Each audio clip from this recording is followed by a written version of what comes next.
বামপন্থীরাও পশ্চিমবঙ্গের রাজনীতিতে থাকুন, এটা মনে প্রাণে চাই। কেন বামপন্থীদের রাজনীতিতে প্রাসঙ্গিক থাকা দরকার এটা ব্যাখ্যা করার দরকার নেই, তার কারণ রুটি রুজি জীবিকা জীবন নিয়ে বামপন্থীরা কিন্তু কথা বলে, যে কোনো রাজনৈতিক দলের থেকে বেশি তারা কথা বলে। বিকাশ রঞ্জন ভট্টাচার্য যেভাবে তৃণমূল বিরোধিতা করেন, শ্রমিক লাহিড়ীরা সেইভাবে তৃণমূল বিরোধিতা করতে পারেন না কেন, এটা আমাকে বামপন্থীদের কিন্তু ঘুরে দাঁড়াতে গেলে শুধু রেড ভলেন্টিয়ার শ্রমজীবী ক্যান্টিনে হবে না। কি হলো, রেড ভলেন্টিয়ার শ্রমজীবী ক্যান্টিনে সৃজন ভট্টাচার্য 2 নম্বরে আসতে পারবে? হিন্দি জোটে বামপন্থীদের ঢোকাই উচিত। তৃণমূলের সঙ্গে বামপন্থীদের সেটিং এর জায়গাটা তো চলে এসেছে।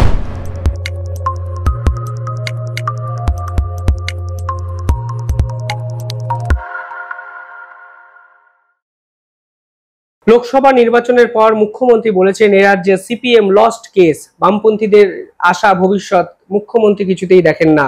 কিভাবে দেখবেন ভোটের শতাংশের হিসাবে বামপন্থীরা যে এই লোকসভা নির্বাচনে খুব যে আশানুরূপ ফলাফল করেছেন তা পরিসংখ্যানবিদরাও বলতে পারছেন না, কিন্তু বামেরা কি ফেরার কোনো চান্স নেই?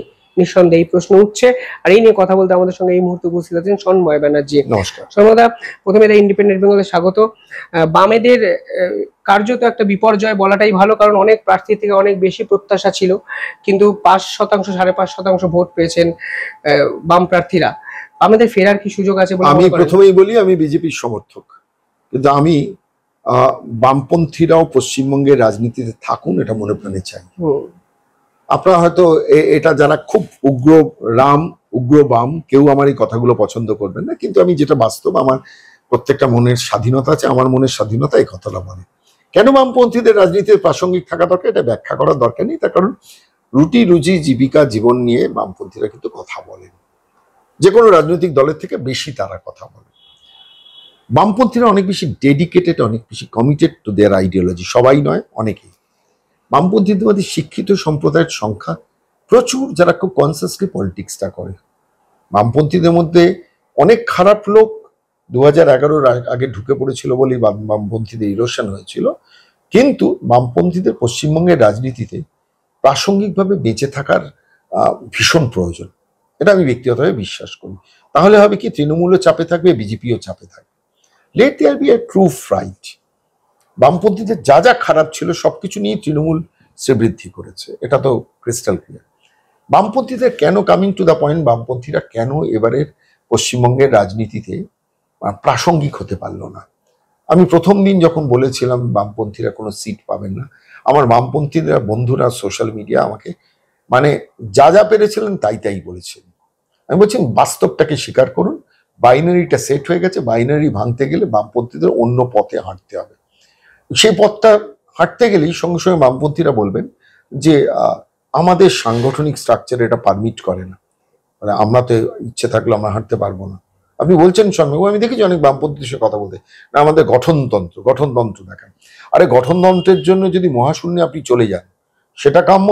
নাকি ক্ষমতায় থাকার জন্য রাজনৈতিক রণকৌশল, অর্থাৎ জনগণতান্ত্রিক বিপ্লব যেখান থেকে এসেছিল, বিপ্লবটাকে জনগণতান্ত্রিক এই কথাটা বসানো হয়েছিল 70-এর দশক বা 60-এর দশকে। কেন বসানো হয়েছিল? ইলেকটোরাল পলিটিক্সে নিজেদের বেঁচে থাকার জন্য।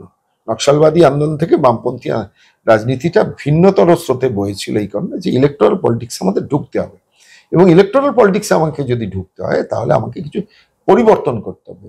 এখন সেই পরিবর্তনটা পুরোপুরি হয়নি, এটা আমার নিজের মনে হয়েছে। এই সময় দাঁড়িয়ে 2011-র পরবর্তীকালে বামপন্থীরা যেভাবে চলেছে ফিরে আসার জন্য চলেনি, তারা শুধু দলের ওই পুরনো তাত্ত্বিক ভাবধারাগুলোকে বাঁচিয়ে রাখার জন্য চলেছে। আমি বলছি, আমার ছোট্ট জিনিস, আমি অনিল বিশ্বাসের একটা ইন্টারভিউ বেরিয়েছিল দেশ পত্রিকায়, 12 পাতা না 16 পাতা, সুমন চট্টোপাধ্যায় বৌদি সামনে ইন্টারভিউটা নিয়েছিলেন। আমি ইন্টারভিউটা রেখেও ছিলাম যত্ন করে বহুদিন, 3 বার পড়েছিলাম। আমার খালি বারবার মনে হয়েছিল যে মানুষটা দূরকে যদি না দেখতে পায় সে মানুষটা ভবিষ্যতে টিকে থাকতে পারে না। অনিল বাবু কিন্তু সেই সময় দূরকে দেখতে পেয়েছিলেন বলে সেই সময় ওই আকাশ বাংলা চ্যানেলটিকে জি24 ঘন্টার টেক ওভার করে নিয়েছিলেন ব্যবসায়ীদের নিয়ে তারা বামপন্থীদের হয়ে কথা বলা শুরু করেছিল। অনিল বিশ্বাস নিজে গণশক্তি পত্রিকার সম্পাদক ছিলেন। অনিল বিশ্বাস সেই মানুষ যিনি জ্যোতিবাবুকে রিপ্লেস করে বুদ্ধদেব বাবুকে আনা এবং 2006-এর নির্বাচনটাকে বাঁচানো। তখন অনিল বিশ্বাস আর থাকেননি, কিন্তু আমি বলছি সেই জায়গাটা তৈরি করেছেন ওই মানুষটা। অনিল বিশ্বাস সেই মানুষ যে মানুষটা কিন্তু সিপিএম এর মধ্যে ভাঙন যখন প্রায় ফাইনাল হয়ে গিয়েছিল সেটা অনেকটা আটকে দিয়েছিল। তো সেই জায়গাটা দাঁড়িয়ে সেই ধরনের মানুষ সিপিএম এর মধ্যে এখন নেই। সিপিএম এ এখন যারা রয়েছেন, এই মুহূর্তে যারা রয়েছেন, তারা পার্টিকে ভালোবাসেন, ডেডিকেটেড, কমিটেড, কিন্তু পার্টির স্ট্রাকচারটাকে পরিবর্তন পশ্চিমবঙ্গের মাটিতে প্রধান প্রতিপক্ষ তৃণমূল কংগ্রেস, বিজেপিও নয়। বিজেপি রিপ্লেস করছে তৃণমূলকে কিছুটা মাঝে মাঝে, কিন্তু বেসিক্যালি তৃণমূলের ফর্ম অফ পলিটিক্সটাকে আপনাকে কাউন্টার করতে হবে। If you have to counter, তাহলে তোমাকে নিজেকে বদলাতে হবে। কিরকম বদলাতে হবে? এটা ছোট্ট ঘটনা বলি, ইলেকট্রাল বন্ডে আমি ঢুকবো না, ফাইন, মানুষের দানে আমরা পার্টি চালাবো, ফাইন, কোনো অসুবিধা নেই। কিন্তু ইলেকট্রাল বন্ডের বাইরেও ফাইন্যান্সিয়ালি দলকে একটা সম্মানজনক জায়গায়, সম্মান বলতে ইলেকশন লড়ার মতো ক্ষমতায় রাখার জন্য যে কোটি কোটি টাকা দরকার, সেই কোটি কোটি টাকা আহরণটা শুধু কি হাত পাতলে হবে? আমাকে একজন বামপন্থী নেতা বলছেন, আপনি জানেন 15 দিনে হুগলি জেলায় 3 কোটি টাকা উঠেছে মানুষের বাড়ি বাড়ি গিয়ে। ঠিক, কিন্তু 3 কোটি টাকা না, 300 কোটি টাকা ওঠা দরকার। সেটার জন্য পার্টি কি করেছে? পার্টি রিথিং কি করেছে? একটা নির্বাচন যে লেভেলে তৃণমূল লড়ে, 215 দিনের উপর হেলিকপ্টার বুকিং করে 215টা হেলিকপ্টার ট্রিপ বুক করে রাখলো তৃণমূল কংগ্রেস। সিপিএম পারলো না। সিপিএম বলবে আমার হেলিকপ্টার দরকার নেই, আমাদের সেকেন্ড ক্লাসে কমরেডরা করবেন। আমি বলছি যে কমরেডরা 9,000 টাকা 11,000 টাকা তাদের বোধ হয় মাসিক, কি বলে ওটাকে, মানে ভাতা, লেভি, ভাতা না, লেভি না, ভাতা, ভাতা মানে তারা ভাতা, হোল টাইমারদের ভাতা।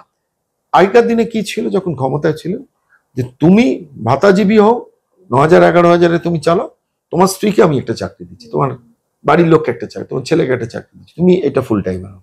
এখন তো সেই সুযোগটা নেই। ফলত এখন কি হচ্ছে, 9,000 টাকা কেন হোল টাইমার পার্টিতে আসবে? ভালো ভালো ছেলেরা পার্টি থেকে সরে যাচ্ছে। এই যে জায়গাটা তৈরি হচ্ছে, পার্টিকে রিস্ট্রাকচারিং করতে হবে, করে নতুন করে ভাবতে হবে, নতুন করে মানুষের কাছে যেতে হবে। চর্বিত চর্বণ কথা বলে স্ট্র্যাটেজিক লড়াই করতে হবে। 50 বিজেপি 50 তৃণমূল, এই পথটা ছাড়তে হবে। যেখানে বিজেপি শক্তিশালী তুমি বিজেপির সঙ্গে লড়ো, যেখানে তৃণমূল শক্তিশালী তুমি 90% লড়ো। আমি এই জায়গায় দুটো ভিন্ন পথ, আমি সিপিএম এর কেউ নই, কিন্তু আমার বাইরে থেকে এগুলো দেখি বলে বলি। বিকাশ রঞ্জন ভট্টাচার্য যেভাবে তৃণমূল বিরোধিতা করেন, শ্রমিক লাহিড়ীরা সেইভাবে তৃণমূল বিরোধিতা করতে পারেন না কেন, এটা আমাকে ভাবায়। তুমি একটা প্রেস স্টেটমেন্ট কোনো বিষয় নাও, বিকাশবাবু তৃণমূলের বিরুদ্ধে বলে তারপর বিজেপির বিরুদ্ধে বলেন, কিন্তু শ্রমিক ভট্টাচার্য একবার তৃণমূল একবার বিজেপি, একবার তৃণমূল একবার বিজেপি, একবার তৃণমূল একবার বিজেপি, একবার তৃণমূল একবার বিজেপি। শ্রমিক লাহিড়ী, শ্রমিক ভট্টাচার্য, মাফ করবেন। এই যে পদ্ধতিটা কি হয়, যেহেতু পশ্চিমবঙ্গে বাইনারিটা সেট হয়ে গেছে, এবার যে লোকটা বিজেপি মনস্ক, সে লোকটার সঙ্গে সঙ্গে টিভির নবটা ঘুরিয়ে দেয়। শুনবো না, আমি দেখেছি, কিন্তু বিকাশবাবুর কথাটা পুরোটা শুনুন। আমি তৃণমূলকে বধ করে সেই ব্ল্যাঙ্ক স্পেসে আমি ঢুকবো, কিন্তু তার আগে যদি তৃণমূলকে একটা গালিগালাজ করে বিজেপিকে পরেরটা গালিগালাজ করি, পরের সেকেন্ডের মধ্যে গালিগালাজ করি, মানুষ আমার থেকে সরে যায়। এই তত্ত্ব কাকে বোঝাবো? এখন অতিরিক্ত তাত্ত্বিক হলে এসইউসিআই হয়ে যাবে। বিজেপির অবস্থাটা কিন্তু এসইউসিআই হয়ে যাবে, আমি বলছি। আগামী দিন লোক পাবে না, কর্মী পাবে না। বিজেপির যেসব জায়গায় এত ভালো ভালো প্রার্থী বিজেপি দিয়েছে, অনেকে আমার সঙ্গে সহমত হবে না, কিন্তু বিজেপির প্রার্থীর কোয়ালিটিটা, সৃজন ভট্টাচার্যের মতো মুখ, বলছি যে কোনো রাজনীতির অ্যাসেট, বামেদের প্রার্থীর মুখ, বামেদের, কিন্তু যে কোনো পলিটিক্সের অ্যাসেট। সৃজন বাংলার মুখ। আমি এটা বললে অনেকে আমার উপর বিজেপির লোক লাঠি সোটা নিয়ে মারতে চলে আসবে। তার কথা, তার রুচি, তার চিন্তা ভাবনা, তার আচরণ, কি স্থিতদিক, শান্তভাবে যখন আক্রান্ত হয়েছে, সিপিএম এর সমস্ত বুথ ক্যাম্পগুলো ভেঙে দিয়েছে, তখন পৌঁছেছেন, কর্মীদের বলছেন আমি কিন্তু কান্নাকাটি করতে এখানে আসি, আমি কিন্তু কান্নাকাটি করতে আসিনি। একজন কর্মীর কি স্থিতদি মনস্কতা থাকলে এটা বলতে পারে। আমি চোখের সামনে আরেকটা ঘটনা দেখলাম, সেদিনকে যাদবপুরে একটা সিপিএম পার্টি অফিস ভাঙা হয়েছে।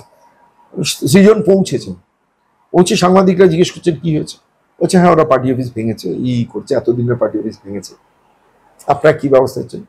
বলে আমি এখানে আছি, একটা ল্যাঙ্গুয়েজ বলে আমি এখানে আছি, পুলিশকে জানিয়েছি, দেখা যাক কি হয়, আমি এখানে আছি। এই স্টেটমেন্টটা সিপিএম এর নেতারা দিতেছে। সিপিএম বলে দেখেছেন ভাঙচুর করেছে, এই করেছে, ওই করেছে, স্বৈরতান্ত্রিক গুন্ডারাজ চলছে, জঙ্গল রাজ চলছে।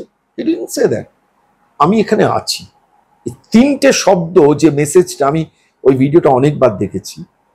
এই যে বিচক্ষণতা, এই অল্প বয়সী একটি ছেলে, পার্টির অ্যাসেট, যে কোনো পার্টির অ্যাসেট হতে পারে, সিপিএম অ্যাসেট, সিপিএম তাকে মুখ করেছে, সৃজনকে মুখ করেছে, সুজন চক্রবর্তীর মতো একজন, আমি ব্যক্তিগতভাবে তার সম্বন্ধে যে যাই বলুক না কেন, ডক্টর সুজন চক্রবর্তী আমার কাছে খুব ভদ্র মানুষ বলে মনে হচ্ছে। রাজনীতিতে ভদ্রলোকের সংখ্যা কম, কিন্তু তিনি আছেন।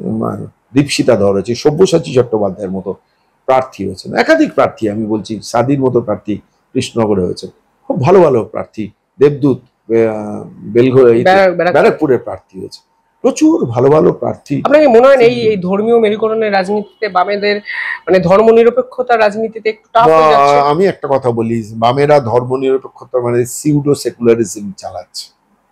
আমি খুব সিউডো সেকুলারিজম থেকে বেরোতে হবে, বামেদের খারাপটাকে খারাপ বলতে হবে। আমি তোমাকে একটা সিম্পল উদাহরণ দিই।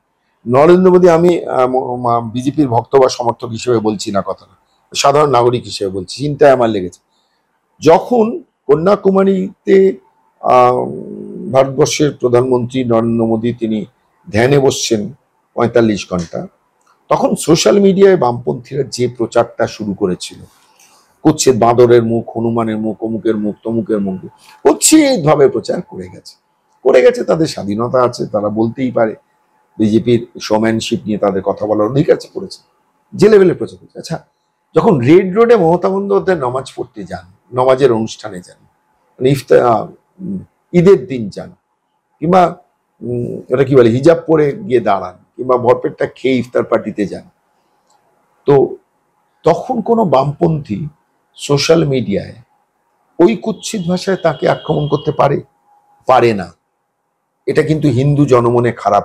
দেখো, দিনের শেষে একটা মানুষ নিজেকে হিন্দু ভাবতেই পারে, মুসলমান ভাবতেই পারে, সেটাতে কোনো অন্যায় অপরাধ নেই, কিন্তু তার মনে এটা লাগে যে তুমি বাবা যখন রেড রোডে নামাজ পড়ে যখন মমতা বলছে, তখন মমতার মুখ বসিয়ে নামাজের ছবিটা দেখাতে পারবে না কেন? বাবা, মাইনরিটি ভোট আমার কমে যাবে। ওয়াই? কিসের জন্য? আজকে যখন এইভাবে তোমার হুমায়ুন কবির যখন ভরতপুরের বিধায়ক যখন বলেছেন আমরা সংখ্যাগুরুরা সংখ্যালঘু যে কোনো সময় জলে ভাসিয়ে দিতে পারি ভাগীরথীর জলে, যে লেভেলে বামপন্থীদের বিরোধিতা করা উচিত ছিল করেন। এখানেই ডিফেক্টটা। হিন্দু হন মুসলমান হন, ধর্মনিরপেক্ষতা মানে এই নয় যে আমি একটা কমিউনিটিকে একটু বাঁচিয়ে চলবো। You have to be free. তুমি হিন্দু জনমনে এগুলো কিন্তু আঘাত করে, এরা কিছুতেই, সিপিএম কিছুতেই এটা বোঝে না। আমি অবন্তি উদাহরণ দিতে পারি সিউডো সেকুলারিজমের। এটা কিন্তু মানুষের মনে একটা ধারণা তৈরি হয়ে গেছে, এটাকে ভাঙতে হবে, এটা পরিষ্কার ভাঙতে হবে। সংখ্যাগুরুর মানুষটাও মত, তারা টেকেন ইট ফর গ্রান্টেড হয়ে যেতে পারেন না। সিপিএম মনে করে যে হিন্দু ভোটটা টেকেন ইট ফর গ্রান্টেড, মুসলিমরা বাবা জামাই, কেন? ওয়াই? মুসলিমরাও যেমন তৃণমূল মনে করে মুসলিমরা ভোটার, মুসলিমরা মানুষ নয়। আমি বলছি এই তত্ত্বের বাইরে সিপিএম কেও বেরোতে হবে। সিপিএমও এখন মানে নিজেদের ধর্মনিরপেক্ষ এবং মাইনরিটি ভোট কনসলিডেশনের জন্য তারা একটু বাঁচিয়ে চলতে হবে না। মুসলমানকে বোঝাতে হবে তুমিও ভারতীয়, তুমিও মানুষ, তারপরে তুমি ভোটার। হিন্দুকেও বোঝাতে হবে। তাই এই জায়গাটা থেকে মানে বামপন্থীরা কিন্তু একটা কন্ট্রাডিকশনের মধ্যে চলে। আমি বহু বামপন্থীর সঙ্গে কথা বলে দেখেছি যে আপনারা এই প্রতিবাদগুলো করেন না কেন? না মানে এটাতে তো উত্তেজনা বাড়বে। আচ্ছা, উত্তেজনা এটাতে বাড়বে না যখন কন্যাকুমারীতে ওইটা বাঁদরের মুখ বসিয়ে, হনুমানের মুখ বসিয়ে ছবি পোস্ট করে যাচ্ছেন, কুৎসিত ভাষায় কথাবার্তা লিখে যাচ্ছেন, তাতে হিন্দু জনমনে কোনো এফেক্ট পড়বে না, এটাতে সেন্সেশন বাড়বে। এই যে কন্ট্রাডিকশনের মধ্যে রয়েছে, এখান থেকে বেরোতে হবে। বাইনারি পলিটিক্স মমতা সেট করে দিয়েছে, বিজেপির এজেন্ডাতে আছে।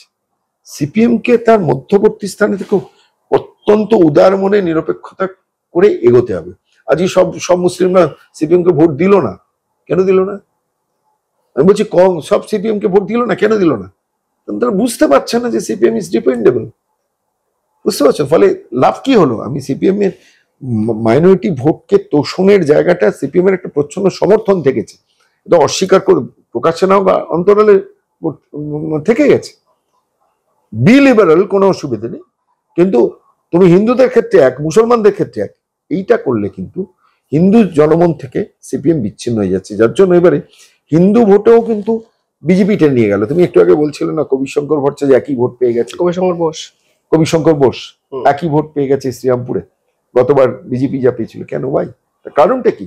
তারা কিন্তু মনে প্রাণে বিজেপিকেই ভোটটা দিয়েছে। বাবা, মুসলমানদের বাড়াবাড়ি হবে কেন? এই জায়গাটা হবে মানুষের মনে।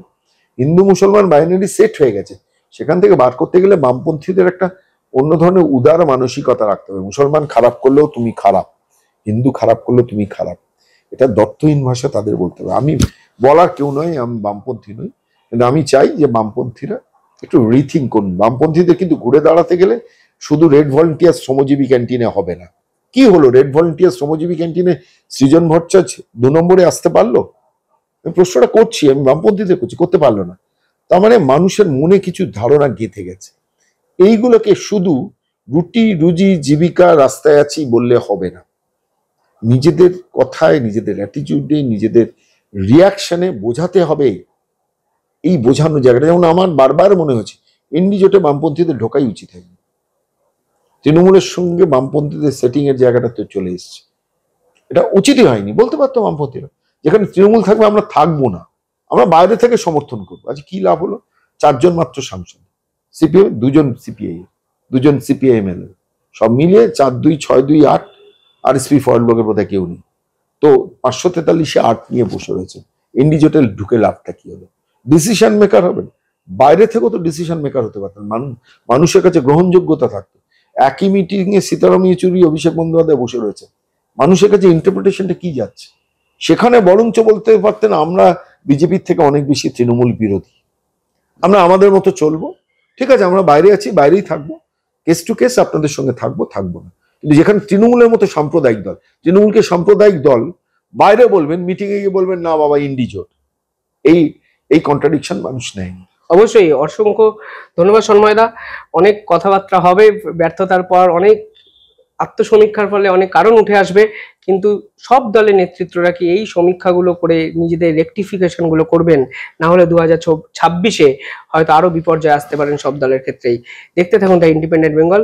অসংখ্য ধন্যবাদ। আর অবশ্যই আপনি কংগ্রেস হতে পারেন, তৃণমূল হতে পারেন, বিজেপি হতে পারেন, সিপিএম হতে পারেন, আপনি নোটাও হতে পারেন, কিন্তু ভুলবেন না শিবমকে, দি ইন্ডিপেন্ডেন্ট বেঙ্গল। কেন আমি কোনো চ্যানেল না দেখলেও, আমার নিজের চ্যানেল না দেখলেও আমি দি ইন্ডিপেন্ডেন্ট বেঙ্গল কিন্তু দেখি।